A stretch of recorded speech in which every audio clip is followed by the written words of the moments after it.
Welcome back. We're G.O.T. Outpost, and we are talking about everything sleeping systems. And today's episode is on sleeping pads, which is arguably more important than a sleeping bag, with considering comfort and your overall warmth. Yeah, I mean, if you're not comfortable, you're not sleeping, you're not enjoying your time in the backcountry. It's a truth for sure. So starting out, we're gonna go into foam. So definitely the most inexpensive. They're lightweight. Yep. And they are, they're pretty easy to use. Yeah, I mean, there's very minimal work There's to set nothing it up. to them. I mean, a lot of them now fold down. We don't have one here with us today, but they're just a 1/2-inch foam pad, usually the length of your sleeping bag.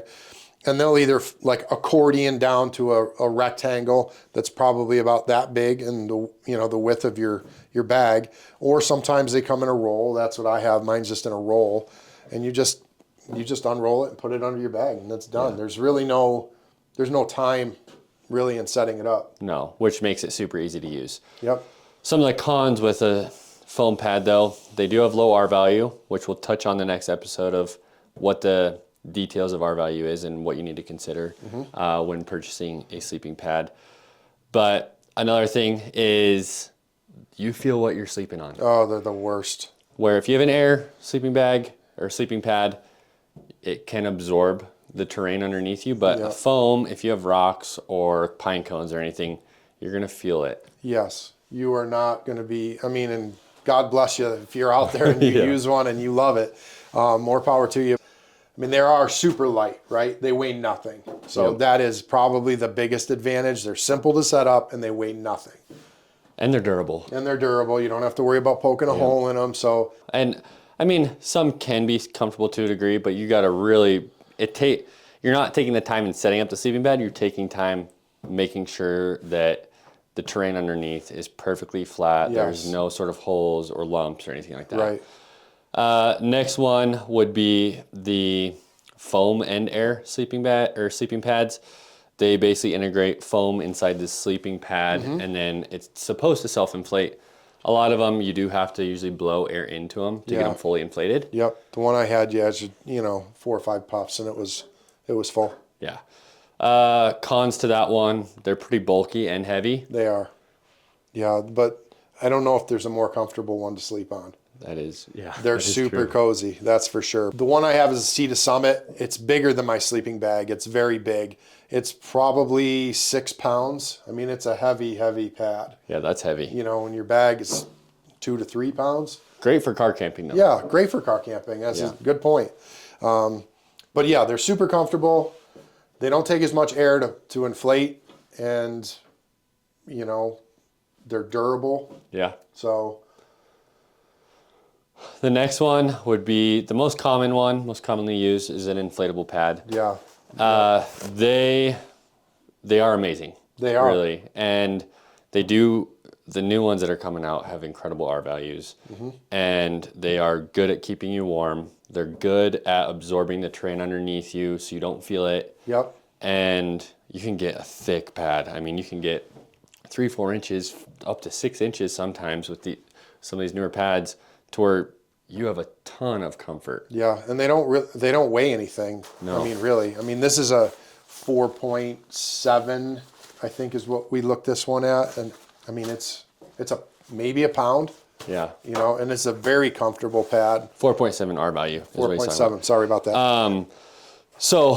But some of the biggest things that you need to keep in mind with these is the durability of the material that is used, because I mean, we had a buddy a couple weeks ago. We were on a camping trip in South Carolina, and his deflated.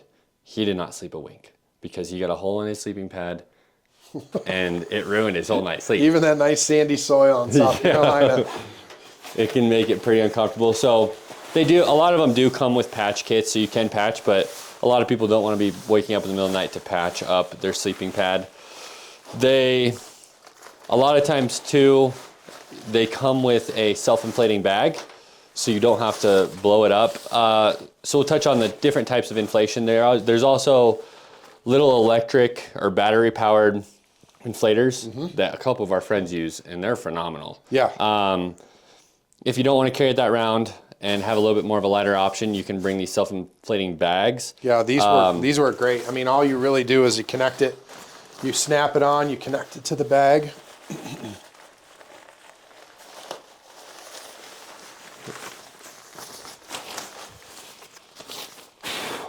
You just fill your sack full of air and you press it in. You can see just with one puff that that's starting to inflate. Yeah. It weighs nothing. It's a very simple system. Super easy to use. First time I saw one of my buddies use it, I laughed him off the mountain as I was ready to black out from blowing my pad, blowing it up.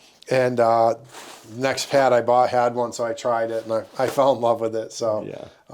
They're awesome. But, so those are the different types of sleeping pads. I would say if you're going to buy one, I would definitely heavily consider the inflatable one. Yeah. Just make sure that it is made out of good material and thick. Yep. That way you don't have to worry about it deflating. Yeah. Another thing too that you want to consider is the noise of the fabric. Yeah. So some of them can be pretty noisy. So And that one's not if even you're that sensitive bad. to noise, make sure that the fabric is not loud, because this one is pretty darn loud. This one's like sleeping on a roll of aluminum foil. Yeah. It's really, really, really crunchy. Yeah. And it's unfortunate because when I bought it, it had a great R value and I was in a hurry. I needed another pad for my son, and as soon as I took it out of the package, I was like, oh, what did I do? So. And this is another inflatable one. This one is very quiet. Yeah, that's nice. It does take a lot less air because of how it was constructed. So there's many different options out there for inflatable pads, and the next episode we're going to dive into the R value and the importance of that to make sure that you stay warm in cold conditions. So we look forward to seeing you guys there. See you later.